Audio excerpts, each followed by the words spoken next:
जय जय रघुवीर समर्थ। शुका सारिखे पूर्ण वैराग्य ज्याचे, वशिष्ठा परी ज्ञान योगेश्वराचे, कवी वाल्मिका सारिखा मान्य ऐसा, नमस्कार माझा सद्गुरु रामदासा। मन हेची राम जनी मेघश्याम, देही आत्मा राम पाहे डोळा, पाहुनिया डोळा स्वरूपी मुरावे, वाचेसी असावे राम नाम। जय जय रघुवीर समर्थ। श्री समर्थांना नतमस्तक होऊन वंदन करते।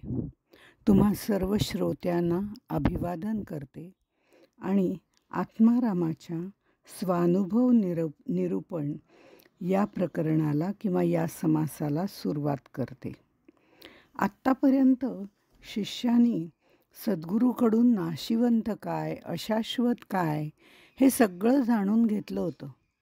शास्त्रग्रंथाची त्यांनी प्रचितीही घेतली होती। सद्गुरूंनी त्याचे अनुभव त्याला सांगितले होते। त्याचं श्रवण चिंतन करून त्या दिशेने वाटचाल सुरू केली होती। त्यालाही गुरुप्रचितीच्या पाऊलखुणा दिसायला लागल्या होत्या। आत्तापर्यंत त्यांनी शास्त्रप्रचिती, गुरुप्रचिती, ग्रंथप्रचिती अशा सगळ्या ज्या गोष्टी आहेत या प्रकाराने आत्तापर्यंत त्यांनी परोक्ष ज्ञान घेतलं होतं। परईक्ष ज्ञान, दुसऱ्याच्या डोळ्याने पाहिलेलं ज्ञान। परईक्ष दुसऱ्याचा डोळा म्हणजे याचा अर्थ दुसऱ्याच्या डोळ्याने असं नाही, तर प्रत्यक्षात स्वतः अनुभव न घेता दुसऱ्यांनी सांगितलेलं, दुसऱ्यांनी लिहिलेलं, दुसऱ्यांनी दाखवलेलं असे जे सगळ्या गोष्टी असतात त्या प्रकारे त्यांनी सर्व ज्ञान मिळवलं होतं। शास्त्रग्रंथाचं ज्ञान आपण वाचतो ते सुद्धा दुसऱ्यांनी लिहिलेलं आपण वाचत असतो आणि तेही त्यांना आलेले अनुभव आपण वाचत असतो। सद्गुरू जेव्हा सांगतात तेव्हा ते सुद्धा परोक्ष ज्ञान असतं, कारण सद्गुरूंनी ती अनुभूती घेतलेली असते आणि ती आपल्याला ते सांगत असतात। म्हणजे चांद्रशाखा न्यायाप्रमाणे तो बघ तिकडे चंद्र आहे, दिसतोय का तुला, एका झाडाच्या त्या फांदीच्या आड असा आहे, असं ते आपल्याला लांबून दाखवत असतात। त्यांनी तो आधीच पाहिलेला असतो, आपल्याला ते दाखवतात। हे जे सगळे आहे ते त्याला परोक्ष ज्ञान असं म्हटलं जातं। त्याप्रमाणे त्यांनी आत्तापर्यंत सगळं परोक्ष ज्ञान मिळवलं होतं।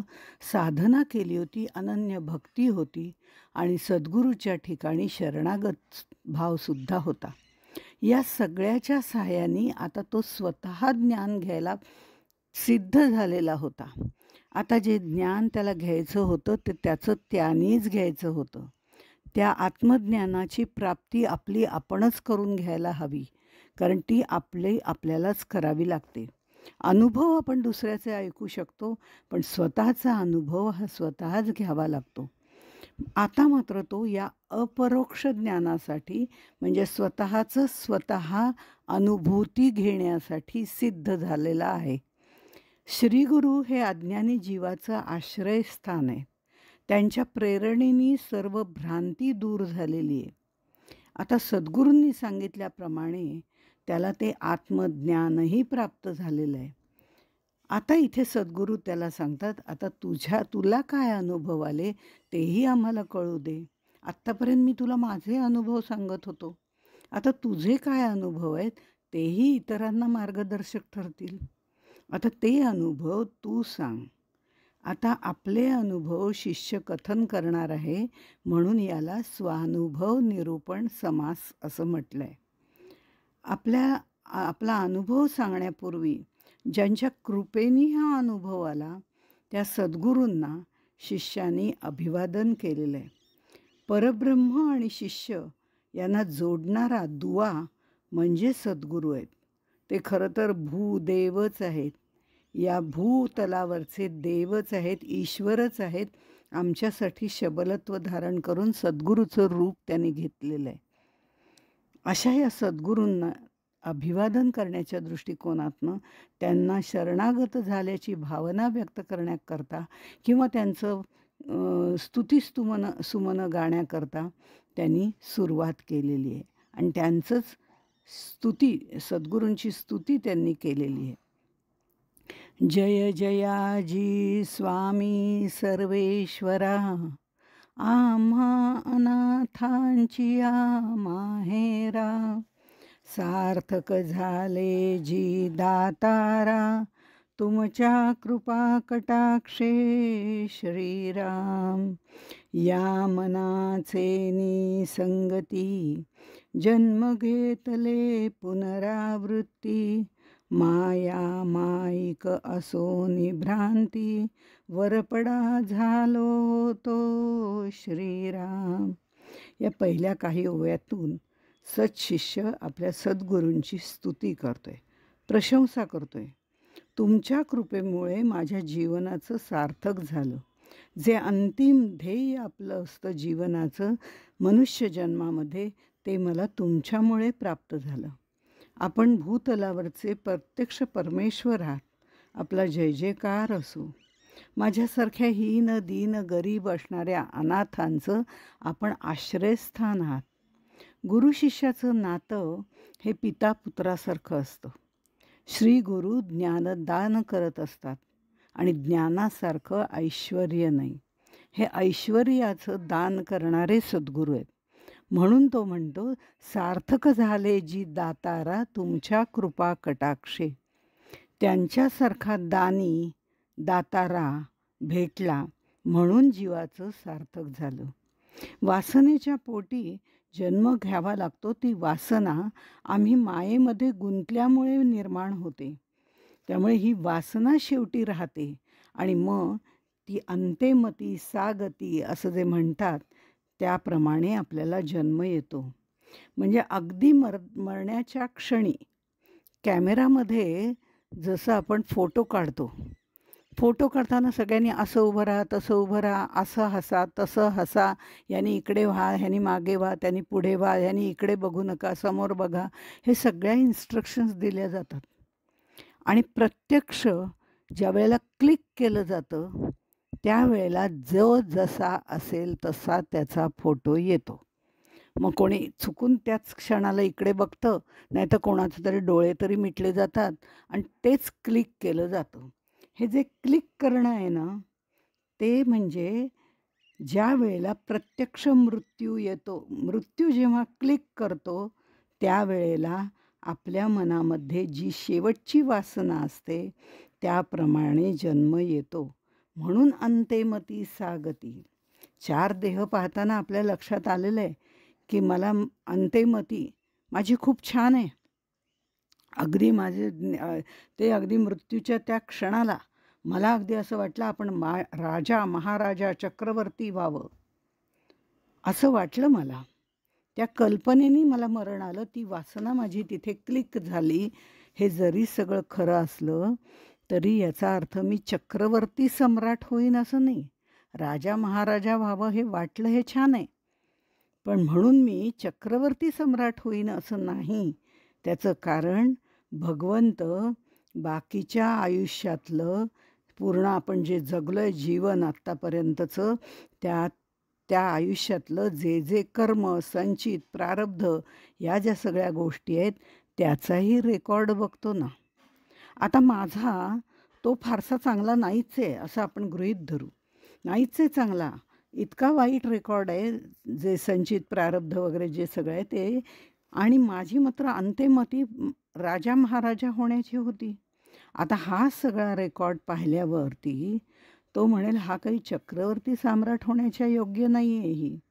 मग आता एखाद्या माकडाच्या टोळीचा राजा बनवून टाकू. राजा बनवलं आहे ना, अंतेमती सागती.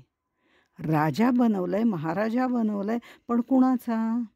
सर्व प्रारब्ध संचित बघून माकडाच्या टोळीचा राजा बनवला. अशा तऱ्हेने ते होत असतं.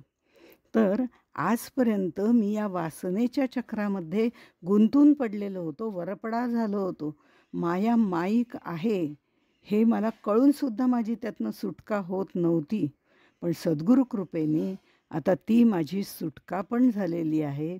आता मी त्या वासनेमध्ये गुंतून पडत नाही, कारण माया माईक आहे.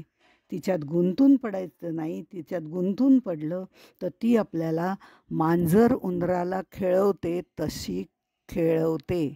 मांजर उंदराला खेळवते म्हणजे उंदराला मारण्यापूर्वी एकदा त्याचा चावा घेते, पुन्हा सोडते. त्याला वाटतं अरे रे आपण सुटलो वाटतं, पुन्हा त्याला पकडते, पुन्हा पंजा मारते. म्हणजे त्याला सतत सुखदुःखाचे चटके देत राहते. हे आता माझ्या पक्क लक्षात आलेलं आहे. आता मी या मायेमध्ये गुंतून राहणं शक्यच नव्हतं आणि त्यासाठी सद्गुरूंनी जे मला मार्गदर्शन केलं ते मला अतिशय उपयोगी पडलं. आता याच्यातनं माझी सुटका झालेली आहे. बरं, याच्यातनं सुटका झाली तरी मला जायचं आहे कुठे? तर सद्गुरू हे माझं परब्रह्माकडे नेणारं द्वार आहे. द्वार हा शब्द, दरवाजा आहे, दार आहे असं नाही म्हणत, कारण सद्गुरू हे द्वार आहे. द्वार म्हणजे मोकळं असतं, त्याला भिंत वगैरे नाही, सहजपणे जाऊ शकतो. द्वारा याचा अर्थ रिक्त, पूर्णपणे मोकळं, कुठलीही अडचण नाही, सहज आत जाऊ शकता. तुम्ही त्यातून सहज आत जाऊ शकता, असं हे सद्गुरूंचं द्वार आहे. ते उघडं द्वार आपल्याला बोलवत असतं. उघडं द्वार आपल्याला बोलवत असतं म्हणजे बघा, आपलं सहज तिथे लक्ष जातं. आपण साधं व्यवहारातलं उदाहरण घेतलं तर लिफ्ट नेमकी बंद आहे.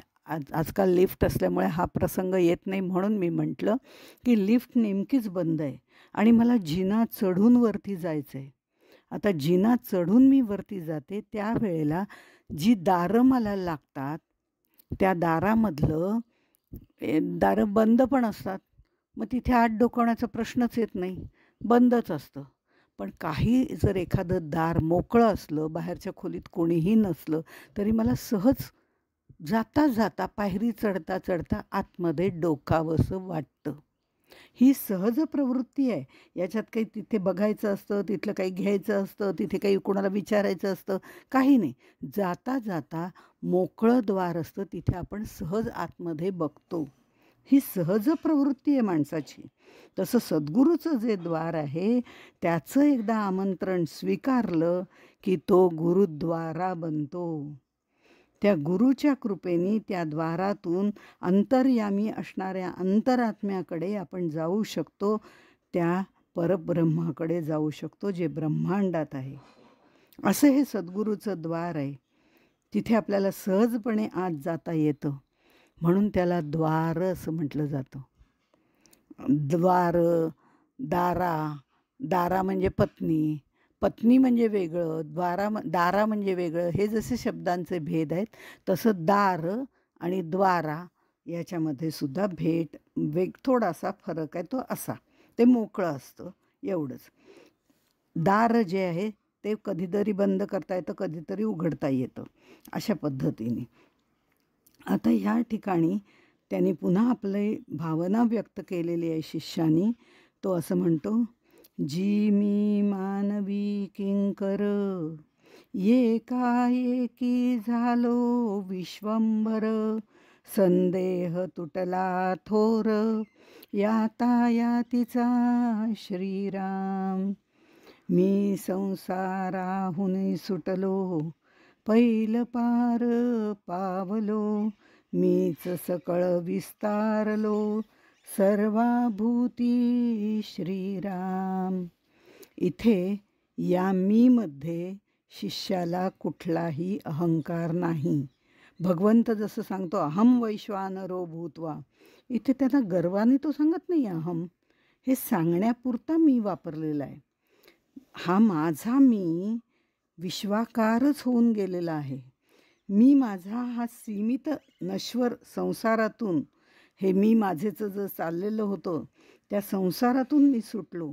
आता माझा मी इतका सूक्ष्म झाला, इतका सूक्ष्म झाला आहे आणि जेवढं सूक्ष्म तेवढं व्यापक हा नियम आहे. त्या नियमानुसार मीच सकळ विस्तारलो सर्वाभूती. हे विश्वाकार होणं आहे. हे विश्वची माझे घर ही भावना आहे. आत्तापर्यंत कुठला कोण मी एवढूसा यत्किंचित माणूस होतो, जो मी माझेला घट्ट धरून होतो, किंकर होतो. केवढा गर्व होता, माझं असं, माझं तसं, माझं तसं. पण जसजसं मी एक एक मी, माझं, अहंता, अहंकार, दर्प हे सगळं सोडत गेलो आणि सूक्ष्म मी आता माझ्यातला जो राहिला होता, तो सुद्धा माझा सगळीकडे विस्तारून दूरवर पसरलेला आहे. हा कसा पसरतो? खरं सांगण्याचं तात्पर्य एकच असतं की मी अगदी सूक्ष्म झालं म्हटलं तरी हरकत नाही आणि मी पूर्ण विस्तारलो म्हटलं तरी हरकत नाही. कसं आहे, एकदा 2 साधू पुरुष एकमेकांना भेटले. त्यांचे दोघांचे अनुयायी बरोबर होते. अर्थात अनुयायी म्हणजे शिष्य बरोबर होते. पण सगळेच शिष्य काही परिपूर्ण अवस्थेला गेलेले नव्हते. शिष्य होते, शिकत होते, त्यांचं आचरण करत होते. आणि हे 2 साधू पुरुष जे आहेत ते परिपक्व झालेले होते, पूर्ण झालेले होते. आणि तरीसुद्धा ते एकमेकांना भेटले की ते एकमेकांच्या विरुद्धच बोलायचे. ती त्यांची बोलण्याची स्टाईल होती. याचा अर्थ त्यांच्यात भांडण होतं असं नाही. पण त्या शिष्यांना मात्र वाटायचं, काय हे दोघं एकमेकांशी भांडतायत, हे काही बरोबर नाही. त्या साधूंचं बहुतेक पटत नाही, या दोघांचं, आपल्या सत्पुरुषांचं काही पटत नाही. दोघं 2 दिशेला जाऊन उपासना करतात का काय कोणास ठाऊकी. आणि त्याप्रमाणेच झालं. तो एक साधू होता, तो दुसऱ्याला म्हणाला, तू कुठल्या बाजूला जाणार आहेस बाबा, आता आपण इथे भेटलो. तो म्हणला, मी या दिशेला जाणार आहे, मी पूर्वेला जाणार आहे. ठीक आहे, मी पश्चिमेला जातो. आपलं दोघंही 2 बाजूला जाऊन उपासना करायला लागले, परिपूर्ण झाले. बरेच दिवसानंतर पुन्हा दोघं एकमेकांना भेटले. शिष्य बरोबर होतेच. अरे बापरे, भेटले का आता, काय म्हणतात कुणास ठाऊकी. इतके दिवस शोध घेता घेता, अरे तू काय कमावलंस रे, असं एकाने दुसऱ्याला विचारलं. तो म्हणला, खरं सांगू का, मी माझ्या स्वतःमधला मीच हरवून टाकलाय. त्याची कसलीही निशाणी मागे सोडली नाही. आता मी नाहीच, तोच आहे. त्याच्याच प्रवाहात मी मला वाहून दिलेलं आहे. मी कोणीतरी आहे यापेक्षा मी नष्ट होण्यातच शक्ती जास्त आहे. असं जगण्यातच केवढा मोठा आनंद आहे, शांती आहे, सौंदर्य आहे, हे आता माझ्या लक्षात आलेलं आहे. त्यामुळे मी नाहीच, सर्वं खलु इदं ब्रह्म प्रज्ञानं ब्रह्म, असं त्यांनी सांगितलं. आणि तो पहिला जो होता तो दुसऱ्याला म्हणाला, तुला काय वाटतं रे, तुझं काय झालं? तो म्हणला, आता मी सर्वत्र मीच झालो आहे. आता मीच सगळीकडे पसरलेलं आहे. बाकी दुसरं कोणी शिल्लकच नाही. जे काही चालतं ते माझ्याच इच्छेने चालतं. मीच घडवणारा, मीच नष्ट करणारा. अहम ब्रह्मास्मी, अयम आत्मा ब्रह्म. मीच सगळीकडे पसरलेलो आहे. असं म्हणून दोघांनी एकमेकांना मिठी मारली. दोघं विरुद्ध दिशेला गेले. दोघांनी अनुभव सांगताना वेगवेगळ्या पद्धतीने सांगितला. पण दोघांची भावना आणि दोघांचा अनुभव एकच होता. सांगण्याची पद्धत, मार्गक्रमणा करण्याची पद्धत वेगवेगळी होती. अशा तऱ्हेने हे मांडलं जातं. त्यामुळे प्रत्येकाचा अनुभव हा वेगवेगळ्या पद्धतीने मांडला जातो. म्हणूनच शिष्याला सद्गुरूंनी त्याचा अनुभव मांडायला सांगितलं आहे. अनुभव जरी वेगवेगळ्या पद्धतीने, एक गाडीने जातो, एक विमानाने जातो, एक बैलगाडीने जातो, असं जसं आपण म्हणतो, हा प्रत्येकाचा जाण्याचा अनुभव वेगळा आहे, मार्गक्रमणा करण्याचा अनुभव वेगळा आहे. पण शेवटी जायचं आहे एकाच ठिकाणी आणि तिथे गेल्यावर येणारा अनुभव एकच आहे, तोच सगळ्यांचा आहे, हे निश्चित आहे. आता या सगळ्या याच्यामध्ये माझ्या नष्ट होण्याला, मी माझे, हे जे सगळं आहे ना, त्या माझ्या नष्ट होण्याला माझं अस्तित्वच विरोध करतं. कारण मी समजते ना, मी अमकी आहे, मी तमकी आहे, हे माझं अस्तित्व आहे, तेच त्याला विरोध करतं. खरं म्हणजे माझ्यातला मी नष्ट होणं गरजेचं आहे. पण माझं अस्तित्व त्याला विरोध करतं. जीवनातलं द्वंद्वच याला विरोध करतं. जे या द्वंद्वाच्या पलीकडे जातं, म्हणजे मी माझं जिथे निर्माण होतं तिथे द्वंद्व आहेच ना. मी माझे आलं की तू तुझे आलंच. या द्वंद्वाच्या पलीकडे जे जातात तेच ब्रह्मरूप होतात. म्हणून त्यागसी सकळ वैभवाला आणि विश्वाससी माझिया बोला हे लक्षात ठेवून नश्वर गोष्टींचा त्याग केल्यामुळे शिष्यसुद्धा द्वंद्वातीत झाला आहे. संसार मायेतून मुक्त झालेला आहे. त्यालाही अहम ब्रह्मास्मी याची अनुभूती आलेली आहे आणि त्यातला अहमही त्याचा आता गळून पडलेला आहे. सद्गुरू कृपेने प्रथम त्याला शब्दाने परब्रह्माचा परिचय करून दिला, शास्त्राभ्यासाची तयारी करून दिली. नंतर माया ब्रह्म यातला फरक त्यांनी सांगितला. कारण नक्की माया कशाला म्हणायची आणि ब्रह्म कशाला म्हणायचं आहे, कारण या मायेच्या आच्छादनाखालीच ब्रह्म दडलेलं आहे. मग त्यानंतर शिष्याला सद्गुरूंनी स्वानुभव सांगितला. थोडक्यात चांद्रशाखा न्यायाप्रमाणे परब्रह्माचं दर्शन केलं. आता शिष्य सावध, साक्षेपी आणि दक्ष झालेला आहे. कारण सद्गुरू कधी आपल्याला आत्मज्ञान प्रदान करतील यासाठीच त्याला सातत्याने साक्षेपी, प्रयत्नपूर्वक तर तो होताच, पण तो दक्षही झाला. आणि दुसरं सावध अशासाठी की त्यावेळेला दुसऱ्या कोणीही इतर गोष्टींनी, अहम ममच्या गोष्टींनी आपण बांधलं जाऊ नये. त्या बेड्या आपल्याला पुन्हा पडता कामा नयेत, सिद्धीच्या बेड्या पडता कामा नयेत. ह्या सगळ्यासाठी तो सावधही राहिला. त्यांनी हे सगळं करण्यासाठी साक्षेपी प्रयत्नही केला आणि आता ते ज्ञान मिळवण्यासाठी तो दक्षही झालेला होता. आणि सद्गुरूंनी त्याला सांगितलं, मी घालीन रे तुझला जेथील तेथे. हे स्वामींचं वचन त्यांनी पूर्ण केलं होतं. त्याला आता पूर्वीचं जीवन आठवलं. त्यावेळेला आपण किती किंकर होतो, क्षुद्र होतो याची जाणीव त्याला झाली. पामर होतो याची खंत वाटायला लागली. पण सद्गुरू कृपेने लोखंडाचं सुवर्ण झालं. वस्तूच्या मोहात अडकण्यापेक्षा वस्तूच्या त्यागात आनंद आहे, त्यागात शांती निरंतरम, असं जे म्हटलेलं आहे ते खरं आहे. हे त्याला जाणवलं, समजलं आणि त्याने ते आचरणात सुद्धा आणलं. सद्गुरूंनी त्यांच्या म्हणजे जो परिसस्पर्श केलेला आहे, परिसस्पर्श करताना सुद्धा नुसतं परिसाने लोखंडाला टच केलं किंवा काय स्पर्श केला की त्याचं सोनं होतं असं म्हणतात, तसं नसतं. त्या सोनावरचा गंज आधी काढावा लागतो. सद्गुरूंनी तो गंज आधी त्याचा काढून टाकला. मी माझं या मोहाचा, मायेचा सगळ्याचा गंज काढून टाकला आणि मग सद्गुरू कृपेचा स्पर्श झाला आहे. तेव्हा आता त्याचं परिसस्पर्श ज्याला म्हटलं जातं तो परिसस्पर्श झाला आणि आता ह्या लोखंडाचं सुद्धा सोनं करावं त्याप्रमाणे सद्गुरूंनी त्यांच्या कृपेने आपलं सोनं केलेलं आहे. आणि म्हणून आता माझ्या लक्षात आलं आहे की वस्तूच्या मोहात अडकण्यापेक्षा त्याच्या त्यागामध्येच आनंद आहे. संसारात सीमित झालेला शिष्य भवसागरातून पहिलं पार होऊन आता विश्वाकार झाला होता. विश्व होऊन विचारे विश्वा माझी, अशी त्याची स्थिती झाली होती.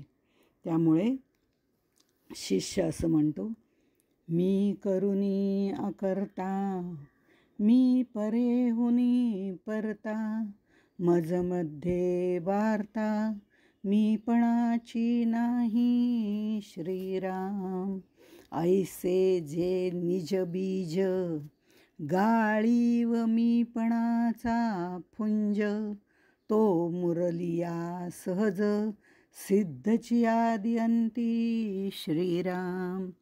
खरं तर सिद्धची आदि अंती, आपण पहिल्यापासून सिद्धच असतो. अगदी पोटात आईच्या असतानासुद्धा आपण परमेश्वराचंच रूप असतो. आपण त्यालाच म्हणत असतो, अरे बाबा मला ह्या गर्भाशयातनं सोडव, मला ह्या तुरुंगातनं सोडव, मी तुझंच सगळं बघणार आहे, मी तुलाच आठवणार आहे, मी तुझंच चिंतन करणार आहे. तू आणि मी काही वेगळा आहोत का? आणि ते शुद्ध स्वरूपातच आपण असतो, देवस्वरूपातच असतो. अगदी छोटं बाळ, तान्हं बाळ आठवा, इतकं कुठलंही छोटं बाळ असू दे, एक 4 महिन्याचं पर्यंत, मग ते जे असतं ते इतकं आपल्या आनंदात गर्क असतं, हसत असतं, रडत असतं, मध्येच काहीतरी आवाज करत असतं.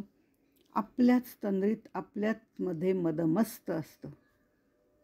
पण हळूहळू त्याला मी म्हणजे देह हे कळायला लागतं आणि मायेमुळे त्याला भ्रम निर्माण होतो.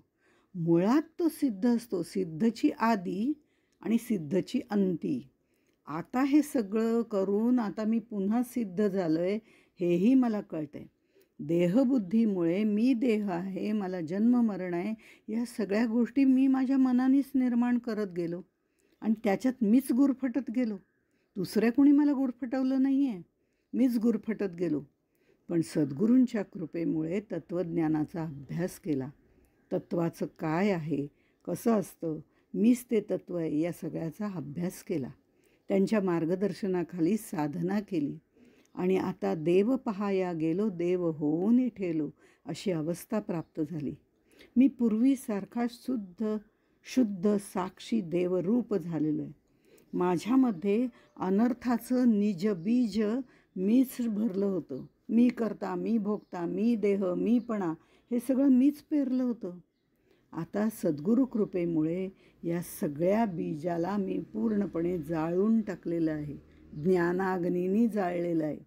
सद्गुरू कृपेमुळे या संकल्पनेतून मी बाहेर पडलेलो आहे.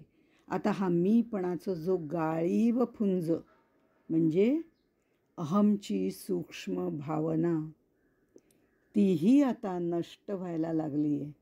मीपणा, अहमभाव, बाकीचं सगळं तर केव्हाच गेलं, पण आता तो मीची जी सूक्ष्म भावना आहे ना, तीही माझी ब्रह्मस्वरूपामध्ये विरघळून जायला लागली आहे. त्यामुळे सद्गुरूंसारखाच मी सुद्धा करुणी अकर्ता या भावनेने राहतोय. मी करुणी अकर्ता हा भाव माझ्या मनामध्ये निर्माण झालेला आहे आणि परावाणीच्या पलीकडे असलेला परेहून परता, त्याच्याशी मी एकरूप झालेलं आहे. म्हणजे असं या 4 वाणीसुद्धा आता पूर्णपणे शांत झालेल्या आहेत.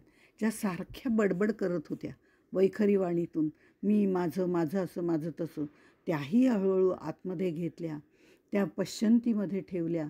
तिथे सद्गुरूंचं स्थान आहे, तिथे भगवंताचं स्थान आहे, तिथे श्रद्धा ठेवून त्यातूनही ते नामस्मरण घेऊन आतमध्ये ढकलल्या. परावाणीपर्यंत आलो. परावाणीमध्ये अत्यंत आनंद मला मिळाला आणि मग माझ्या लक्षात आलं, हा आनंदसुद्धा केवळ भास आहे, म्हणून त्या परेहून परत्याकडे जायला पाहिजे. तेथे मी त्या परावाणीच्याही पलीकडे गेलो, म्हणजे मौन्य गर्भ अवस्थेमध्ये गेलो आणि मला कळलं मी त्याच्याशी एकरूप झालो. अर्थात हे एकरूप झालो हा अनुभव जेव्हा मी घेत होतो तेव्हा मी तो सांगू शकलो नाही, पण आता सद्गुरूंनी मला तो सांगितला आहे, म्हणून मी तो आता सांगण्याचा प्रयत्न करतो आहे. आता त्यामुळे शिष्य जो आहे तो पूर्णपणे आत्मानंदामध्ये स्थित झालेला आहे. मग पुढे त्यांनी म्हटलं आहे, ऐसा शिष्याचा संकल्पू, जाणोनी बोले भवरिपू, संसार सर्प भग्न दर्पू, केला जेणे श्रीराम. ते स्वामींच्या हृदयी होते, ते शिष्यासी बाणले अवचिते, जैसे सामर्थ्ये परिसाते, लोहो अंगी बाणे श्रीराम. सद्गुरूंनी आपल्या ज्ञानखड्गाने अज्ञान नष्ट करून मृत्यूवर भवसागरावर विजय मिळवलेला असतो, म्हणून त्यांना भवरिपू, संसार सागराचा शत्रू, मृत्यूचे शत्रू, अमरत्व देणारे असं म्हटलं जातं. संसाररूपी सर्प किंवा चिखलाचा, कारण इथे 2 शब्द वापरले आहेत, भग्न कर्दमू, कर्दमू म्हणजे चिखल, आणि संसाररूपी सर्पू असंही म्हटलेलं आहे. त्यामुळे सर्पही म्हणा, सर्पाच्या बेड्या ज्या पडलेल्या आहेत, मगर मिठी ज्याला पडलेली आहे किंवा अनेक धामिणी वगैरे त्याच्या गळ्यामध्ये या पडलेल्या आहेत, संसाररूपी असं वर्णनही दासबोधामध्ये आपण बघितलेलं आहे. त्यामुळे हा संसाररूपी सर्प किंवा चिखल याचा सद्गुरूंनी नाश केलेला आहे. भग्न कर्दमू, भग्न कंदर्पू असे पाठभेद आहेत, पण गोळाबेरीज अर्थ एकच आहे. शिष्याचा स्वरूप निश्चयाचा जो संकल्प आहे, स्वरूप निश्चय, स्वस्वरूपाचा निश्चयो, शुद्ध ज्ञानाचा निश्चय जो आहे, तो संकल्प बघून शिष्याच्या वासनारूपी सर्पांचा, मीपणाचा सद्गुरूंनी नाश केलेला आहे. सद्गुरूंनी शिष्याचे अनुभवाचे बोल शांतपणे ऐकून घेतले आणि जो अनुभव सद्गुरूंना आला होता तोच आता शिष्याच्या हृदयी दिसू लागला होता. जसं परिसस्पर्शाने लोखंडाचं सोनं होतं, तसं सद्गुरूंच्या कृपाकटाक्षाने, कृपास्पर्शाने शिष्याच्या हृदयातली आत्मज्योत, आत्मज्ञानाची ज्योत प्रज्वलित झालेली आहे. आता पुढे शिष्य काय सांगतोय ते आपण पुढच्या ह्याच्यात बघू. तोपर्यंत इथेच थांबू. जय जय रघुवीर समर्थ.